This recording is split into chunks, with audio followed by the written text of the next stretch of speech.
بسم اللہ الرحمن الرحیم الرحمن علم القرآن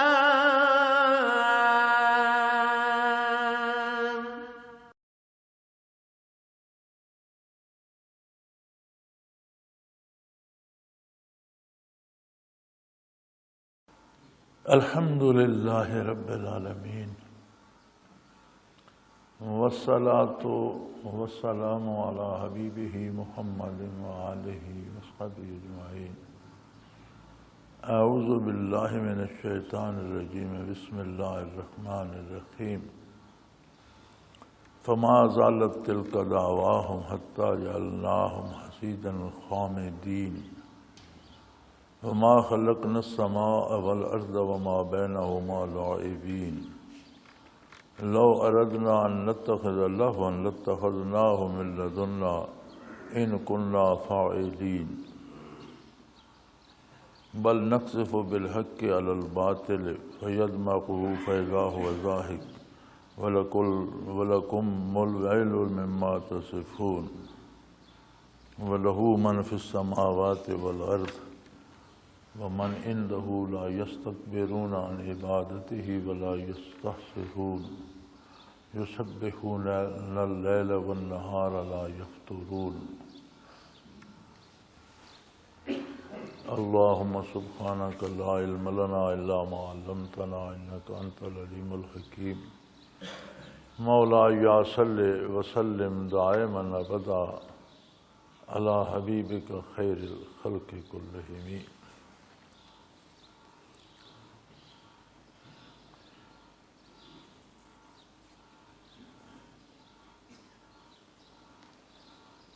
وما زالت تلک دعواہم، وہ اسی طرح چیختے چلاتے رہے، روتے پیٹتے رہے، قالوا یا ویلنا انا کنا ظالمین، ہم نے بڑا ظلم کیا، وقت ضائع کر دیا، جو چیزیں قابل قبول تھیں انہیں چھوڑ دیا اور جو نہیں ماننی چاہیے تھیں ان کے پیچھے پڑ گئے، عقائد تباہ کیے، اعمال تباہ کیے۔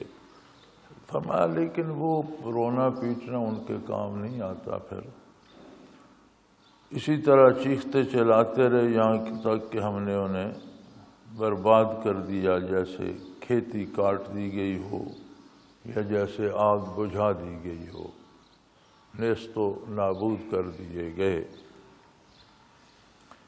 اب یاد رکھیں وما خلقنا السماء والارض وما بینہما لاعبین، اللہ کریم فرماتے ہیں ہم نے آسمانوں کو یا زمینوں کو یا ان میں جو مخلوق پیدا کر دی ہے یہ کھیل تماشے کے طور پر پیدا نہیں کی،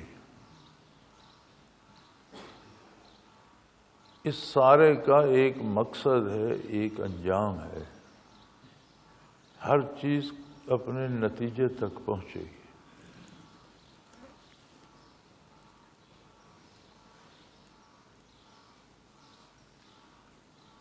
زمین و آسمان کی چیزوں کو ہم دیکھیں تو ان سب کا حاصل انسان ہے، سیارے، ستارے، چاند، سورج، آسمانی قوتیں سب متوجہ ہیں زمین کی طرف، کسی سے پیداوار ہو رہی ہے، کسی سے پھل پک رہے ہیں، بارشیں برستی ہیں، ہوائیں چلتی ہیں۔ تو جب انسان کی بات آتی ہے تو اللہ کریم فرماتے ہیں وَخَلَقَ لَكُم مَّا فِي الْأَرْضِ جَمِيعًا، جتنی چیزیں زمین پر پیدا کی ہیں سب تمہارے لیے ہیں، تمہاری خدمت کے لیے ہیں۔ گویا ان ساری توجہات جو سیاروں، ستاروں، فلکیات سے آ کر زمین پہ انقلاب پیدا ہوتے ہیں اور یہاں تخلیق ہوتی ہے، سبزیاں اگتی ہیں، فصلیں اگتی ہیں، پھل اگتے ہیں، پرندے چہچہاتے ہیں، جانور پھرتے ہیں، تو سب تمہارے لیے ہیں، تمہاری کوئی نہ کوئی خدمت کر رہی ہیں، انسانیت کی خدمت میں لگی ہوئی ہیں۔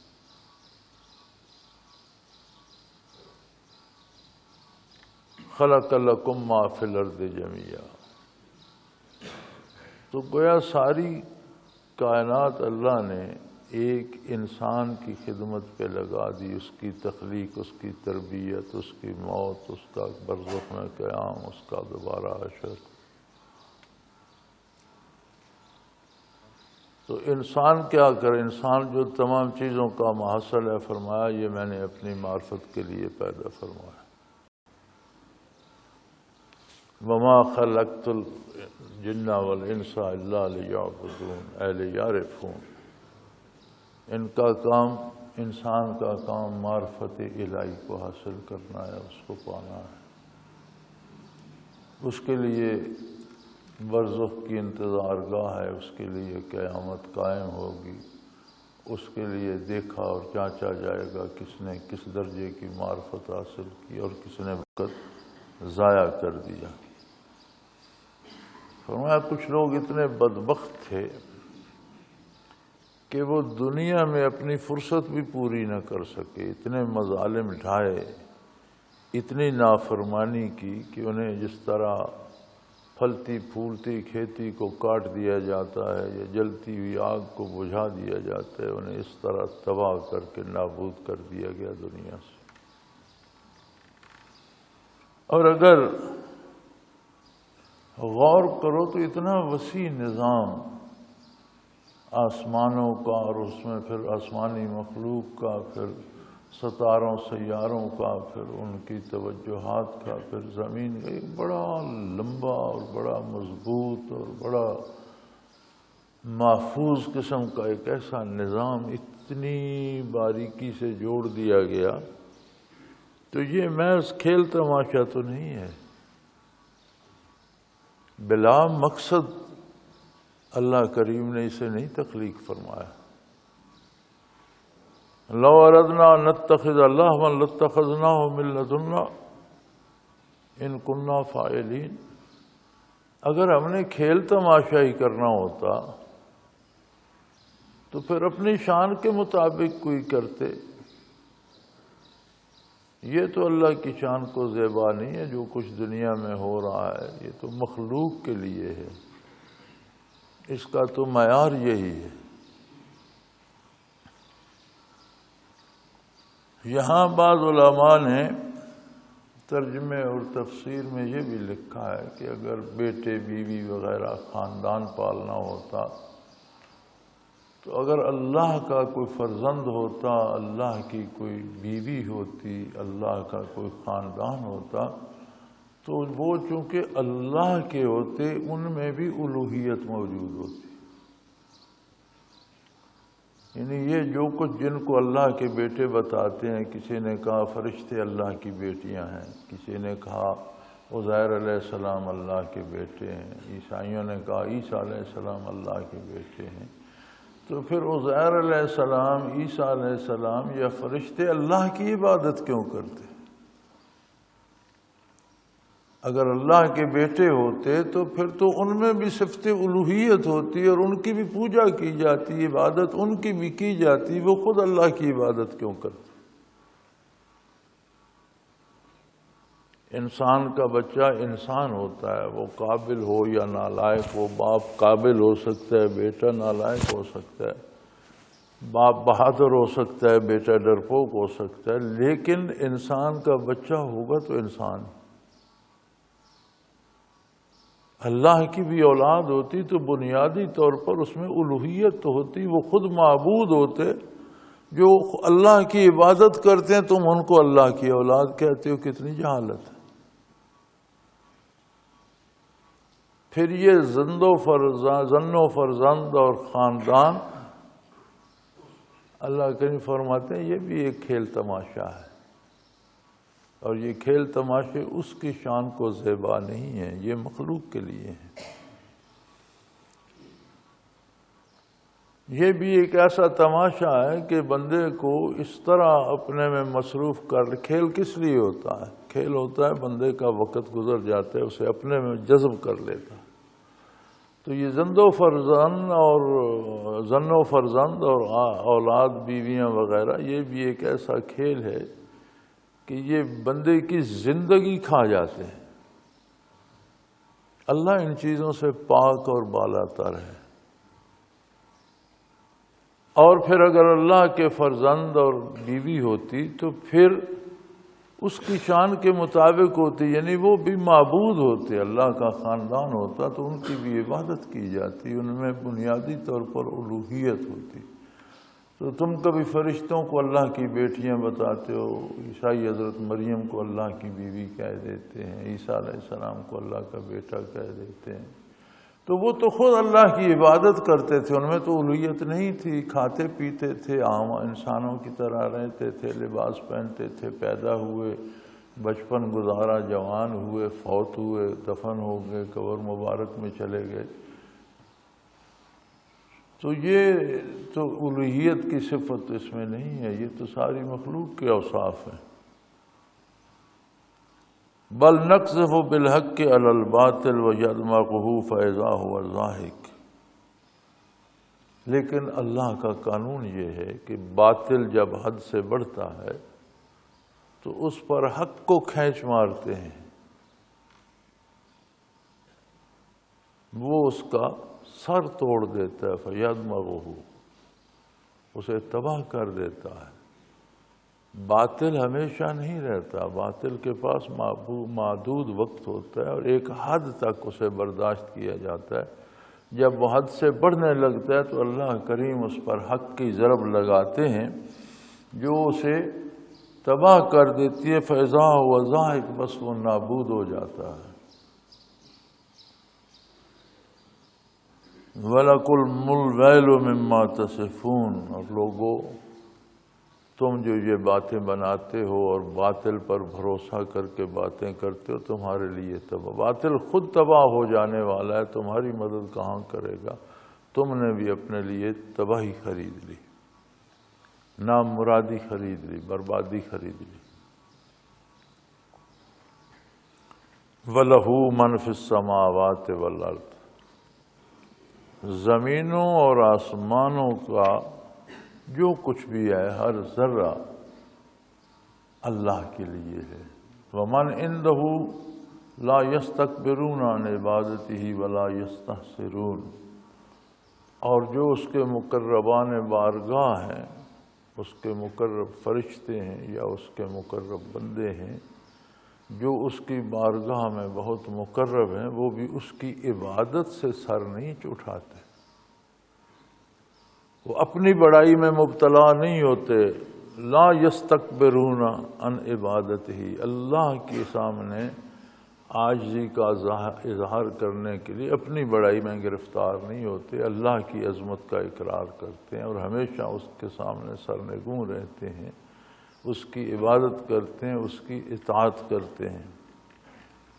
ولا یستحسرون، بلکہ اس کے مقربین تو اس کی عبادت سے تھکتے بھی نہیں، یعنی ہمہ وقت عبادت میں لگے رہتے۔ نہ تھکنے سے مراد یہ ہوتی ہے کہ فلاں اس کام سے نہیں تھکتا، اس کا مطلب اس کام کو کثرت سے کرتا ہی رہتا ہے۔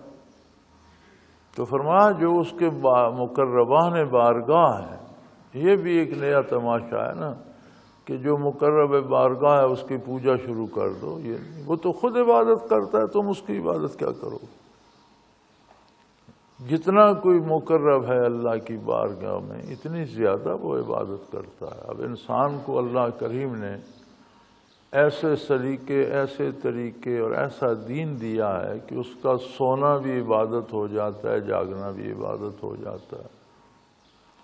جیسے ارشاد ہے کہ عشاء کی نماز باجماعت ادا کر کے کوئی اٹھ کے فجر کی نماز باجماعت ادا کرتا ہے تو ساری رات گویا وہ باجماعت نماز میں کھڑا رہا، اس کو اس طرح ثواب ملتا۔ حالانکہ وہ سویا رہا تو اس کا سونا بھی عبادت ہو گیا۔ دنیا کا کوئی کام جو اللہ و اللہ کے رسول صلی اللہ علیہ وسلم کی اطاعت میں کیا جائے اور آپ کے حکم کے مطابق کیا جائے وہ ثواب ہے اور وہ دین بن جاتا ہے۔ مومن کی دنیا بھی دین ہے۔ اس کے علاوہ جو عبادت کرتا ہے، تلاوت کرتا ہے، تسبیحات پڑھتا ہے، وہ اس سے الگ، وہ تو ہے ہی، جو سرے سے عبادت ہے وہ تو ہے ہی، باقی جو اس کے کام ہیں وہ بھی عبادت بن جاتے ہیں۔ تو اللہ کریم فرماتے ہیں میرے مقربین جو ہیں وہ تو عبادت کرتے تھکتے ہی نہیں، عبادت ہی کرتے رہتے ہیں۔ یسبحون اللیل والنہار لا یفترون، رات دن یعنی ہمہ وقت اللہ کی تسبیح کرتے ہیں اور اکتاتے نہیں ہیں کہ جی بڑا ہو گیا اب تھک گئے ہیں، اب طبیعت بھر گئی ہے، اب اکتا گئے، ایسا نہیں ہوتا۔ رات دن اللہ کو یاد کرتے ہیں، اللہ کا ذکر کرتے ہیں، اللہ کی پاکی بیان کرتے ہیں، جتنے کام کرتے ہیں معمولات میں اللہ کی یاد موجود ہے، جتنی باتیں کرتے ہیں اللہ کی عظمت کا خیال رکھتے ہیں، کوئی ایسی بات منہ سے نہیں نکالتے جو اللہ کو پسند نہ ہو، اللہ کے نبی صلی اللہ علیہ وسلم کو پسند نہ ہو، کوئی ایسا کام نہیں کرتے، ہمہ وقت اللہ کی یاد سے دل کو آباد رکھتے ہیں، اور اس یاد میں ان کو وہ حضوری یا لذت حضوری نصیب ہوتی ہے کہ اس سے تھکتے نہیں، اکتاتے نہیں۔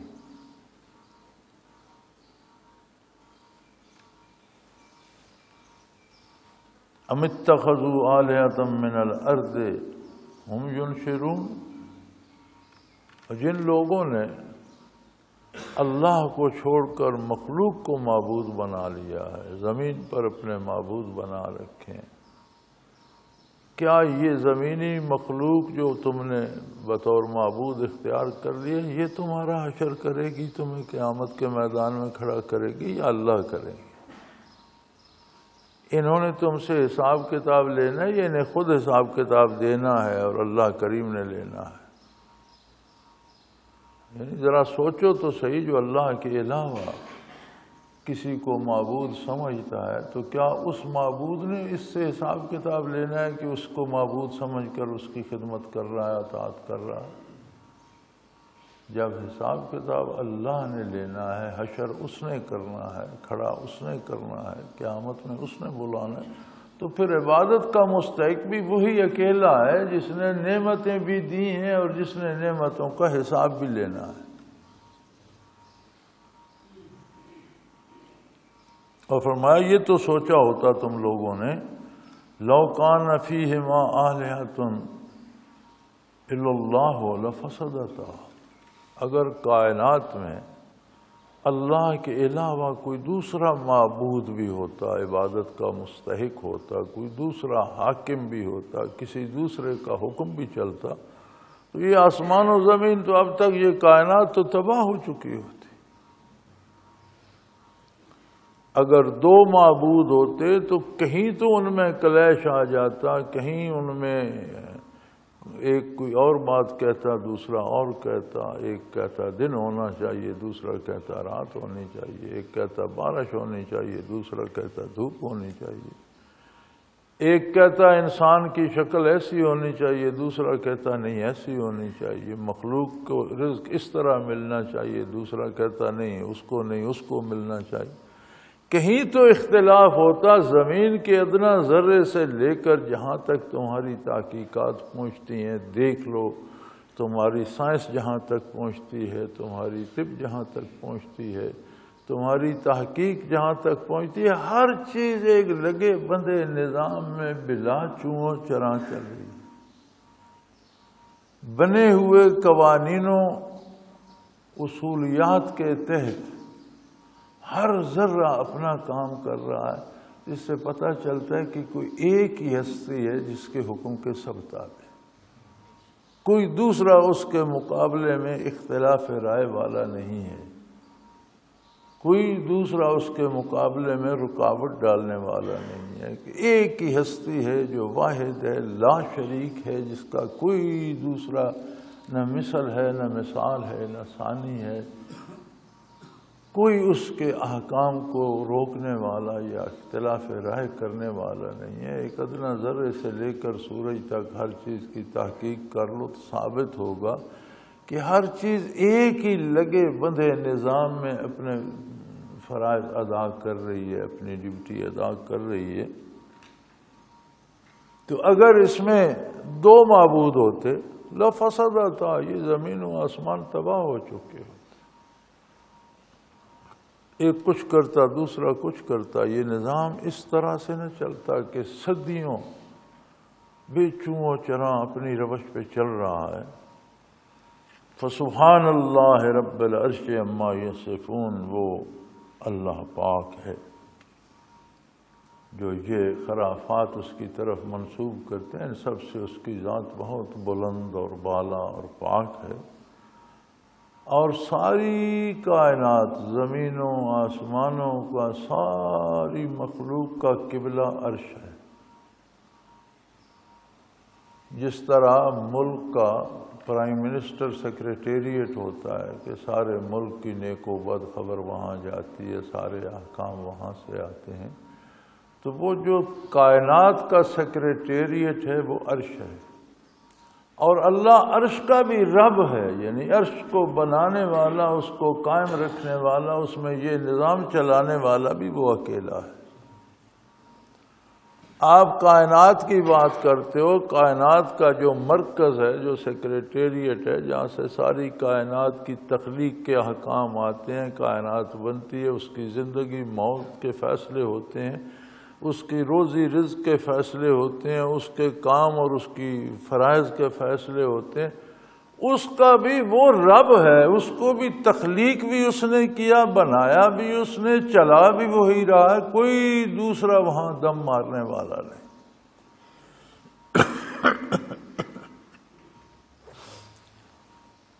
فسبحان اللہ رب العرش، پاک ہے اس کی ذات، وہ پاک ہے، اور وہ عرش کا بھی رب ہے، خالق ہے۔ اما یصفون، یہ لوگ جو خرافات جوڑتے ہیں اور اللہ کے ساتھ دوسروں کو معبود بناتے ہیں، اور ان کی کہتے ہیں بتوں کی پوجا اس لیے کرتے ہیں کہ ہمیں اللہ کا تقرب عطا کر دیں گے۔ میاں اللہ نے اپنے قرب کے بھی طریقے بنا دیے، ان کے لیے انبیاء مبعوث فرمائے، کتابیں نازل فرمائیں، اور قرب الہی کو تلاش کرنے کے سلیقے بتا دیے۔ ایجاد بندہ یہ اپنی طرف سے بنانے سے یہ نہیں بنتے۔ لا یسأل عما یفعل، وہ جو بھی کرتا ہے اس پر سوال نہیں کیا جا سکتا۔ سوال پوچھتا ہے وہ جو بالا ہو، بھئی یہ آپ نے کیوں کیا، کیسے کیا۔ بعض پرس وہ کرتا ہے جو اپنے سے بڑا ہو، اس کا تو کوئی ساتھ کا بھی نہیں، اس سے بڑا کون ہو، اس سے پوچھنے والا کون ہوگا۔ وہ مالک ہے، وہ جو چاہے کرے، کوئی اس کی ذات کے مقابلے میں سوال کرنے کی ضرورت نہیں کرتا۔ وَهُمْ يُسْأَلُونَ، اور تم سے تو پوچھا جائے گا۔ تم ان باتوں کی فکر کرو جن کا کل تم نے جواب دینا ہے۔ وَهُمْ يُسْأَلُونَ، باقی سب سے، مخلوق سے تو باز پرس ہو۔ ایک ایک ذرہ ہوا کا، ایک جھونکا بارش کا، ایک ایک قطرہ بھی اس کی بارگاہ میں جواب دہ ہے کہ تمہارے ذمہ کیا تھا، تم نے کیا کیا۔ تو مخلوق جواب دہی کے شکنجے میں ہے، اسے اپنا جواب دینا ہے۔ اسی لیے میں عرض کر رہا تھا کہ ان چیزوں پہ توجہ دیجیے جن کا آپ سے پوچھا جائے گا، جن کا آپ سے سوال ہوگا۔ اور کوئی ایسی ہستی نہیں جو اللہ سے سوال کر سکے، وہ مالک ہے، وہ مختار ہے، وہ جو چاہے کرے۔ ام اتخذوا من دونہ آلہہ، اس سب کے باوجود پھر لوگ اللہ کے علاوہ دوسروں کی پوجا کیوں کرتے؟ اگر اس پہ مصر ہیں اور کہتے ہیں کہ یہی دین ہے تو میرے حبیب ان سے فرمائیے قل ہاتوا برہانکم، کوئی دلیل پیش کرو، عقلی یا نقلی، کوئی دلیل پیش کرو۔ عقلاً ویسے کوئی دلیل پیش نہیں کر سکتے تم کہ کہ عقل خود عاجز ہے اور اسے پروردگار کو ماننا پڑتا ہے، عقل کو ایک سرے پر پہنچنا پڑتا ہے۔ یہ بڑی عجیب بات ہے کہ اللہ کا انکار کسی نے نہیں کیا، سب مانتے ہیں، مانتے اپنے طریقے سے۔ اس کی ذات، اس کی صفات اپنی طرف سے گھڑ رکھی ہیں۔ کوئی کہتا ہے اس کی اولاد بھی ہے، کوئی کہتا ہے اس کی بیوی ہے، کوئی کہتا ہے اس کے بیٹے ہیں، کوئی کہتا ہے اس کی بیٹیاں، اعلیٰ مانتے اللہ کا۔ مشرکین و کفار بھی انبیاء سے کہتے تھے کہ نہیں نہیں یہ نبی نہیں ہے، اس کے پاس یہ کتاب حقیقی نہیں ہے، اس نے اللہ پر جو افترا علی اللہ کذبا، اللہ پر جھوٹ ہوا۔ اس کا مطلب ہے ان کا بھی ایک تصور تو اللہ کا تھا، لیکن اس تصور کو کفر قرار دیا گیا اور کہا یہ عبادت دوسروں کی کرتے ہیں، معبود گھڑ لیے ہیں انہوں نے۔ تو اللہ کو ماننا بھی وہ ماننا ہے جس طرح اللہ کا نبی منوائے، وہ ایمان ہے۔ از خود ایک تصور گھڑ لینا وہ ایمان نہیں ہے۔ فرمایا ان سے کہیے آتو برہانکم ھذا ذکر من معی، عقلاً تم نہیں مان سکتے، نقلاً جتنے نبی آئے، جتنی کتابیں آئیں، جتنے صحیفے آئے، کسی نبی کا دعویٰ دکھاؤ کہ اس نے کہا اللہ کے علاوہ بھی کوئی معبود۔ آدم علیہ السلام سے لے کر عیسیٰ علیہ السلام تک ہر نبی نے وحدت الہی کی دعوت دی، لا الہ الا اللہ ہر نبی کے کلمے کا بنیادی جز تھا۔ لا الہ الا اللہ آدم صفی اللہ، لا الہ الا اللہ نوح نجی اللہ، لا الہ الا اللہ ابراہیم خلیل اللہ، لا الہ الا اللہ اسماعیل ذبیح اللہ۔ ہر نبی کے کلمے کا پہلا جز لا الہ الا اللہ۔ اور پھر آخر میں فرمایا ھذا ذکر من معی و ذکر من قبلی، یہ کتاب میرے ساتھ ہے جو قرآن میں لایا ہوں، کہیں اس میں سے دکھاؤ کوئی دوسرا معبود ثابت ہوتا ہے۔ و ذکر من قبلی، اور جو کتابیں مجھ سے پہلے نازل ہوئیں، کسی کتاب میں توحید سے ہٹ کر کوئی تصور، کوئی عقیدہ ہے تو دکھاؤ۔ نہ کوئی عقلی دلیل ہے اس پر، نہ کوئی نقلی دلیل ہے اس پر، تو تم کون سا مذہب اختیار کیے ہوئے ہو؟ فرمایا بل اکثرہم لا یعلمون الحق فہم موردون، بلکہ ان میں اکثر وہ ہیں جو حق کو جانتے ہی نہیں اور محض اپنے ڈھکوسلوں پر اور اپنی تراشی ہوئی باتوں پر حق سے منہ پھیر رہے ہیں۔ اور یہ بات اس وقت ہی نہیں تھی، آج بھی ہے۔ اور یہ ذکر تو کافروں کا ہو رہا ہے، بعض کافروں کی عادتیں مسلمانوں نے بھی اپنا لی ہیں۔ ان میں یہ عادت بھی ہے کہ چھوٹے چھوٹے فرقے بن گئے ہیں مسلمانوں میں۔ حالانکہ یہ کوئی فرقوں کی تقسیم نہیں تھی، جہاں اصول کا اختلاف آ جاتا ہے وہاں فرقہ نہیں ہوتا، وہ الگ مذہب بن جاتا ہے۔ وہ اسلام نہیں رہتا جہاں اصول میں فرق آ جائے،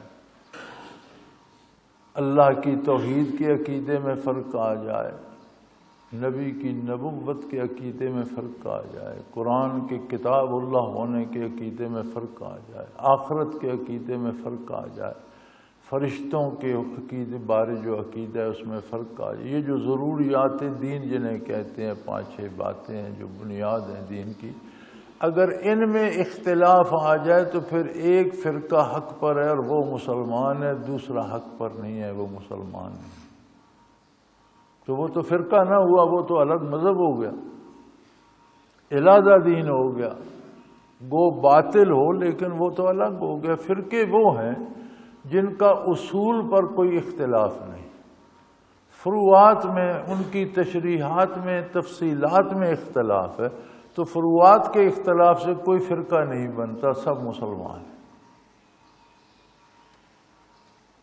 مثلاً اہل حدیث حضرات آمین بالجہر کہتے ہیں، تکبیر پہ رفع یدین ہر تکبیر پہ کرتے ہیں، تو آمین کہنے کا حکم موجود ہے، رفع یدین ہاتھ اٹھانے کا حکم موجود ہے۔ ہر مکتب فکر اگر ہر تکبیر پر ہاتھ نہیں اٹھاتا تو تکبیر اولا پر، پہلی تکبیر پر تو ہر کوئی ہاتھ اٹھاتا ہے۔ تو یہ فرق تو تشریح کا ہے کہ صرف ایک تکبیر پر ہاتھ اٹھانا کافی ہے یا ہر تکبیر پر اٹھایا جائے۔ اصول ہے کہ تکبیر پر ہاتھ اٹھایا جائے گا، اس میں تو کسی کو کوئی اختلاف نہیں، اس کی تشریح میں ہے۔ آمین کہنے کا حکم ہے، ثابت ہے، خود پڑھ رہے ہوں تو بھی آمین کہیں گے، امام سورۃ فاتحہ ختم کرے گا تب بھی آمین کہیں گے، یہ حکم موجود ہے اور سارے کہتے ہیں۔ اب اس کی تشریحات جو ہیں ان میں فرق ہے، کوئی کہتا ہے دل میں کہنا چاہیے، دوسرا کہتا ہے بلند آواز میں کہنا چاہیے۔ تو یہ فرقہ بندی تو نہ ہوئی، بات اصول کی تو ایک ہے، سب آمین تو کہتے ہیں، آمین کہنا سب کے لیے ضروری ہے اور سب کہتے بھی ہیں۔ تو یہ جو ہم نے فرقے بنا لیے ہیں کھینچا تانی میں، یہ فرقے نہیں ہیں، یہ دیوبندی بریلوی اور اہل حدیث اور مقلد غیر مقلد اور شافعی مالکی حنفی، یہ فرقے نہیں ہیں، یہ بات ایک ہی ہے، اصول کے سب پابند ہیں، فروعات میں علاج ہے، فرق ہے، تو کیا فرق پڑتا ہے اس سے؟ لیکن یہ صورتحال تب ہو کہ جب ہمارا مقصد دین ہو، جب ہمارا مقصد دھڑے بندی ہو تو پھر یہ بھی فرقے بن جاتے ہیں، پھر مسجدیں بھی تقسیم ہو جاتی ہیں، یہ اہل حدیثوں کی ہے، یہ بریلویوں کی ہے، یہ دیوبندیوں کی، اکابر بھی بٹ جاتے ہیں، فلاں بزرگ دیوبندیوں کا ہے میں اس کی عزت نہیں کرتا، فلاں بریلویوں کا ہے میں اس کو نہیں مانتا، یہ پھر اس طرح شروع ہو جاتا ہے۔ اور کوئی یہ تک نہیں سوچتا کہ یہ بریلی اور دیوبند تو دو مدرسے ہیں جن کو ایک صدی لگ بھگ گزری ہے، 10-20 سال اوپر ہو گئے ہوں گے، اسلام کو 1450 سال گزر گئے ہیں، بریلی اور دیوبند میں جب مدرسے نہیں تھے پھر مسلمان کیا تھے؟ جب دیوبندی بریلوی تو تب بنے جب دیوبند میں مدرسہ بنا تو وہاں دیوبندی بنے، دیوبندی سے مطلب ہے دیوبند کا پڑھا ہوا، بریلوی سے مطلب ہے بریلی کا پڑھا ہوا۔ تو جنہوں نے دیوبند بریلی دیکھا ہی نہیں وہ بھی سوٹا لیے پھرتے ہیں۔ اب علی گڑھ یونیورسٹی تھی، آج تک جو علی گڑھ سے پڑھے تھے وہ علیگ لکھتے ہیں اپنے نام کے ساتھ، جو علی گڑھ نہیں گئے کبھی کسی نے علیگ لکھا؟ لاہور گورنمنٹ کالج کو پڑھے لکھوں کو راوین کہتے ہیں، جو لاہور کالج کا نہیں پڑھا وہ اپنے نام کے ساتھ راوین لکھتا نہیں لکھتا، اس نے وہ کالج دیکھ کے اسے کیا ضرورت؟ آئیے ہمارے سکول کے پڑھے ہوئے سارے اپنے نام کے ساتھ سکارین لکھتے ہیں، جو یہاں آئے ہی نہیں اسے لکھنے کی کیا ضرورت؟ تو یہ تو مختلف سوٹے لے کر بندے کھڑے ہوئے ہیں، دیوبندی بریلوی بنے ہوئے ہیں اور فرقے بنا لیے، یہ فرقے نہیں ہیں، ان میں تشریحات میں اختلاف ہے، ہوا کرتا ہے، فروعات ہیں، فروعات میں اختلاف ہونا کوئی بڑی بات نہیں ہے۔ لیکن فرمایا بل اکثرهم لا یعلمون الحق، اکثریت کو حق کا ادراک ہی نہیں، فہم موردون، میں منہ اٹھائے پھر رہے ہیں، وہ دھڑے پال رہے ہیں، اپنی اپنی پارٹی بنا لی ہے، دین سے غرض نہیں ہے، اپنی پارٹی کمی میں نہ آئے۔ حضرت رحمۃ اللہ علیہ فرمایا کرتے تھے کہ کوئی مسجد تھی اور عموماً تقسیم ملک سے پہلے دکانیں اکثر ہندوؤں سکھوں کی ہوتی تھی، مسلمان تجارت کی طرف کم توجہ کرتے تھے، خاص کر دیہات میں، شہروں میں دکانیں کم ہوتی تھی مسلمانوں کی، انہیں کی، اور وہ جہاں کوئی بیٹھک کسی کی ہوتی، معروف اجتماع ہوتا، اس کے ساتھ کوئی کوٹھا ڈھونڈتے کہ وہاں دکان بنائیں۔ مساجد کے ساتھ عموماً قریب گلی کے پار گلی کے ساتھ دکانیں ہندوؤں کی ہوتی تھیں کہ مسجد میں لوگ دن میں 5 دفعہ آتے ہیں، نزدیک دکان ہوگی کچھ تو خریدیں گے، بار بار سامنے سے گزرتے ہیں۔ تو مسجد کے باہر گلی کے باہر کسی ہندو کی دکان تھی، تو اس مولوی سے لوگوں کا جھگڑا ہو گیا۔ انہوں نے کہا جی مولوی کو ہٹا دیں گے، دوسرا مولوی، وہ دوسرا لائے، کچھ اس کے ساتھ ہو گیا، انہوں نے کہا یہ یہیں پڑھائے گا۔ اب وہاں 2 نمازیں شروع ہو گئیں، ایک نیا مولوی پڑھاتا، اس کے ساتھ لوگ زیادہ ہوتے، تھوڑے پرانے مولوی سب وہ الگ جماعت کرتے تو ان کی جماعت کم ہوتی ہے تعداد کے اعتبار سے۔ وہ 2 جماعتیں ایک اندر مسجد میں شروع ہو جاتی، دوسرے سین میں کھڑے ہو جاتے۔ تو اس ہندو نے دیکھا کہ جو میرا دوست تھا مولوی، اس کے ساتھ بندے کم ہیں، تو اس نے جب مولوی صاحب فارغ ہو کر اس کے پاس جا بیٹھتے تھے، اس کے پاس جا بیٹھے تو وہ کہنے لگا کہ مولانا ہم گھر کے 20-25 فرد ہیں، کچھ بھائی ہیں میرے، کوئی میرے بیٹے ہیں، کچھ میرے بھتیجے ہیں، کچھ ان کی اولاد ہے، تو ہم 20-25 فرد بن جاتے ہیں، تو ہمیں نہ وضو آتا ہے نہ نماز آتی ہے، لیکن اگر آپ کہیں تو جب آپ کی جماعت ہو رہی ہوتی ہے تو ہم آپ کے ساتھ کھڑے ہو جائیں، اور آپ کی پال تو بڑی ہو جائے گی دوسروں سے، کیونکہ ہم جب آپ کو دیکھتے ہیں تو دوسرے مولوی کے پیچھے پال لمبی ہوتی ہے، آپ کی پال کم ہوتی ہے، تو ہم اگر اجازت دیں تو آپ کی پال تو بڑی کر دیں گے۔ تو آج کل لوگوں کا وہ عالم ہے، اور قرآن کریم ارشاد فرما رہا ہے کہ لوگ پال بڑھاتے رہتے ہیں، دین تلاش نہیں کرتے کہ حق کیا ہے۔ لا یعلمون الحق، حق کو نہیں جانتے، فہم معرضون، حق سے منہ پھیر کر اپنی دھڑبندی، اس میں دین میں بھی مذہب میں بھی لوگوں نے اپنی اپنی دھڑیں بنا لی ہیں اور دھڑ پالتے رہتے ہیں۔ اور یہ بات تو کفار کی ہو رہی تھی کہ انہوں نے اپنی اپنی پارٹیاں بنا لی ہیں اور حق کو نہیں سمجھتے اور اپنی اپنی پارٹی کی تائید کرتے رہتے ہیں، لیکن آج کے دور کی مصیبت اور بدبختی یہ ہے کہ اب یہ چیز مسلمانوں میں بھی آ گئی ہے، اور ہر ایک نے اپنا اپنا ایک فرقہ بنا لیا۔ اور بڑی عجیب بات ہے، سب سے عجیب بات یہ ہے کہ جس دھڑے یا جس پارٹی میں کہتے ہیں یہ ناجی ہے، باقی ساری دوستی ہے، باقی مسلمانوں کو بھی ناجی نہیں مانتے، یہ عجیب بات ہے۔ تو یہ قرآن کے نزدیک جہالت ہے۔ لا یعلمون الحق، جاہل ہیں، حق کو جانتے نہیں ہیں، فہم معرضون، اور منہ پھیرے پھر رہے ہیں۔ وما ارسلنا من قبلک من رسول الا نوحی الیہ انہ لا الہ الا انا فاعبدون۔ آپ صلی اللہ علیہ وسلم سے پہلے بھی جتنے نبی ہم نے بھیجے ہیں، دیکھیں تکمیل نبوت اس آیت سے بھی ظاہر ہے۔ یہاں یہ تو فرمایا آپ سے پہلے ہم نے جتنے نبی بھیجے، یہ نہیں فرمایا آپ کے بعد بھی جو نبی آئے گا۔ اگر نبوت بعد میں بھی ہوتی تو یہاں یہ ارشاد ہوتا کہ جو نبی آپ سے پہلے آئے ہیں یا جو نبی آپ سے بعد آئے گا، سب یہ بات کہیں گے۔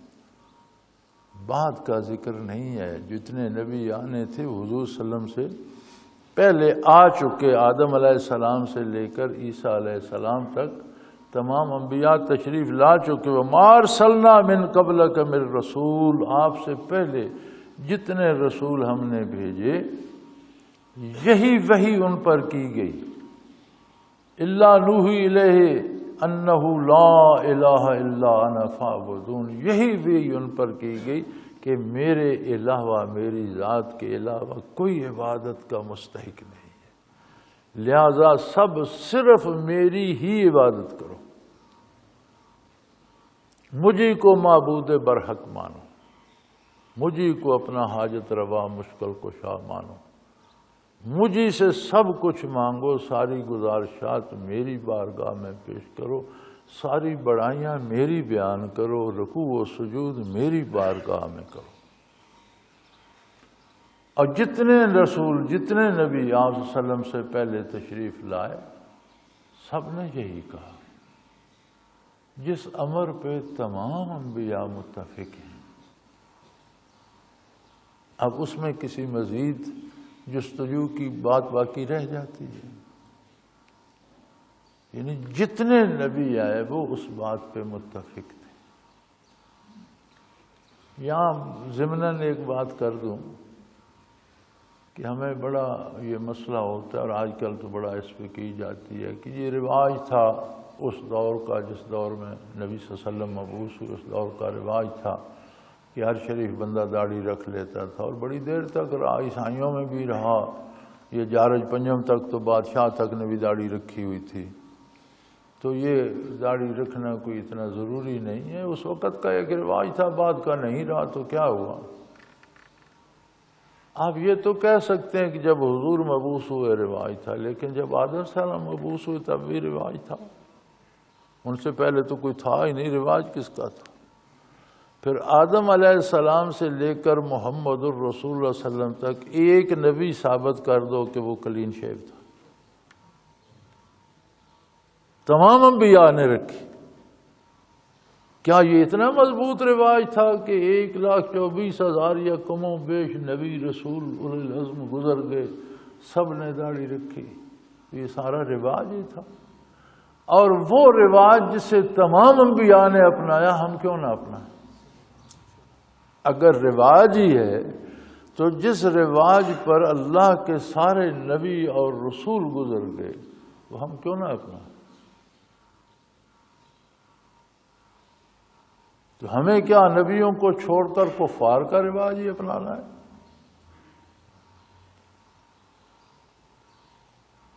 وقالوا اتخذ الرحمن ولدا، سبحانہ، فرماتے ہیں دیکھو ان کی عقل دیکھو، کہتے ہیں اللہ کی اولاد ہے، اور اللہ رحمان کی اولاد ہے، سبحانہ، وہ تو پاک ہے چیزوں سے، بے وقوف ہو، جاہل ہو، کو کرنے کی بات کرو۔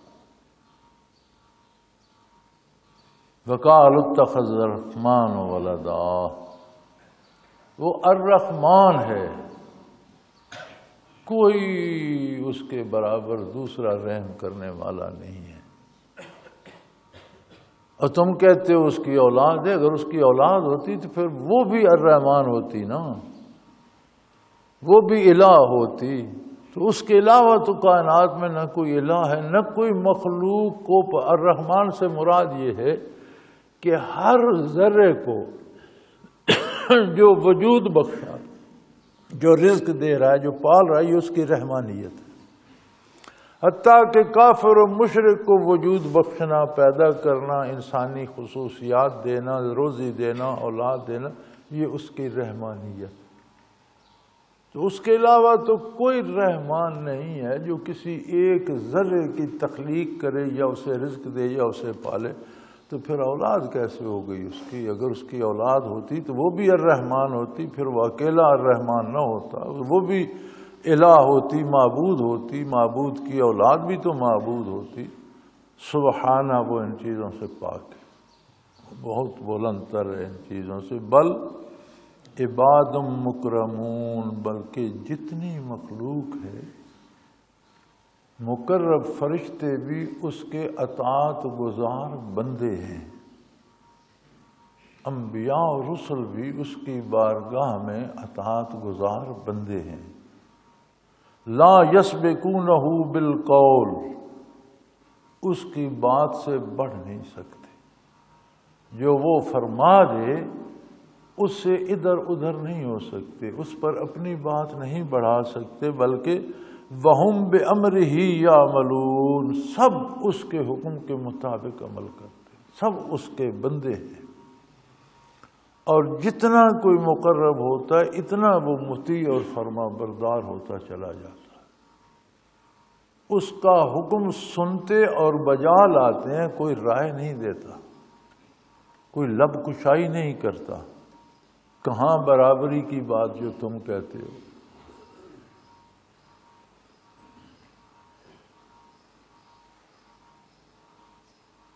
یعلم ما بین ایدیہم وما خلفہم، ان کے آگے پیچھے جو کچھ ہے ذرا ذرا بات سے اللہ کریم آگاہ ہے، جو ان سے پہلے ہو چکا، جو ان کے بعد ہوگا، جو انہوں نے کیا، جو ان سے رہ گیا، ہر بات سے اللہ کریم باخبر ہے۔ اور اس کے مقربین، فرشتے ہوں، رسول ہوں، انبیاء ہوں، اولیاء ہوں، اہل اللہ ہوں، لا یشفعون، کسی کی سفارش بھی نہیں کرتے، کسی کے لیے لب کشائی نہیں کرتے الا لمن ارتضی، ہاں ان لوگوں کی سفارش کریں گے جن کی سفارش کے لیے اللہ نے اجازت دی، یعنی ایمان والوں کی سفارش کریں گے۔ کافروں کو ان کی سفارش بھی خوش نہیں ہونا چاہیے کہ وہ کافر کی سفارش بھی نہیں کریں گے، اس کی اللہ نے اجازت نہیں دی۔ یہ کفار و مشرکین جو انبیاء کے بت بنا لیتے ہیں، اولیاء کے بت بنا لیتے ہیں، صلحاء کے بت بنا لیتے ہیں، فرشتوں کو پوجنا شروع کر دیتے ہیں، پھر کہتے ہیں کہ یہ اللہ کے نزدیک ہماری سفارش کریں گے، الا لیقربونا عند اللہ زلفیٰ الی اللہ زلفیٰ، کہ اللہ کا ہمیں تقرب عطا فرمایا، وہاں کوئی لب کشائی نہیں کرے گا۔ کفار کے لیے کوئی لب کشائی نہیں کرے گا۔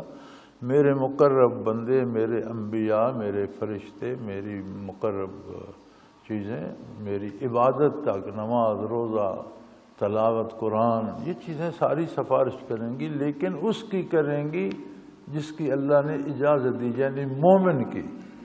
کافر کی سفارش بھی کوئی نہیں کرے گا۔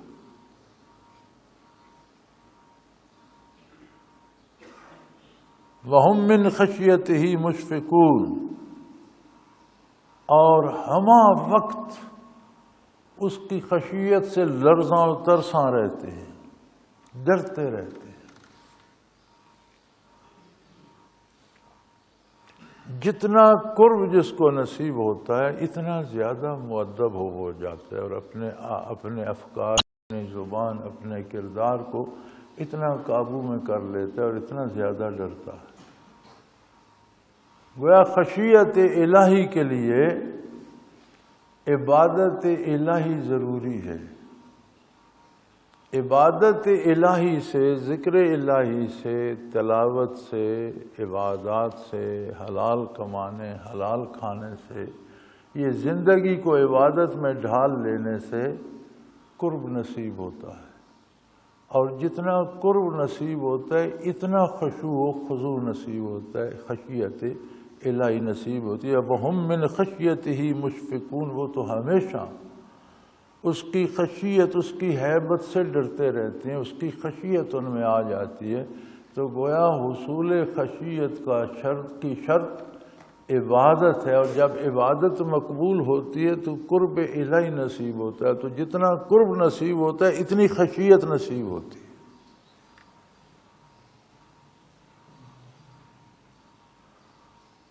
وَمَن يَقُلْ مِنْهُمْ إِنِّي إِلَٰهٌ مِّن دُونِهِ فَذَٰلِكَ نَجْزِيهِ جَهَنَّمَ۔